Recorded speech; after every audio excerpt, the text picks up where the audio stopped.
FAL 1967 and its impact on shipping. The Convention on Facilitation of International Maritime Traffic aims to streamline international maritime trade by standardizing documentation and procedures to minimize delays in port clearance. Amendments include the 2016 revision, introduce electronic data interchange to replace paper forms. Improving efficiency, its impact includes reduced administrative burdens, faster cargo handling, and enhanced global trade connectivity, compliance faster, smoother operations, and reduced costs for shipping companies. LLMC 1976 Marine Insurance Liability and Protest. The limitation of liability for maritime claims 1976 allows ship owners to limit liability for maritime claims, ensuring fair compensation for losses while protecting owners from excessive financial exposure.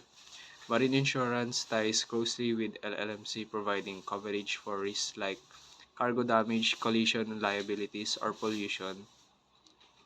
Protest by master document extraordinary circumstances to safeguard the shipowner's right under insurance and liability frameworks. When should a master file a protest? A master file a protest to record events beyond their control like severe weather, cargo damage, or unforeseen delays. The protest protects ship owners and operates from liability and support claims under insurance or liabilities law. Claim cover under LLMC. LLMC covers loss, life, or injury to passengers or crew, property damage including cargo and harbor structures, pollution cleanup costs, collision and salvage liabilities. Types of marine insurance and their purpose. Hull machinery covers damage to the ship. Cargo insurance protect cargo owner against loss or damage.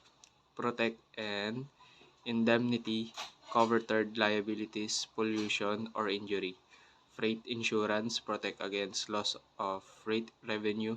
Marine insurance ensure financial protection for stakeholders against unforeseen maritime risks.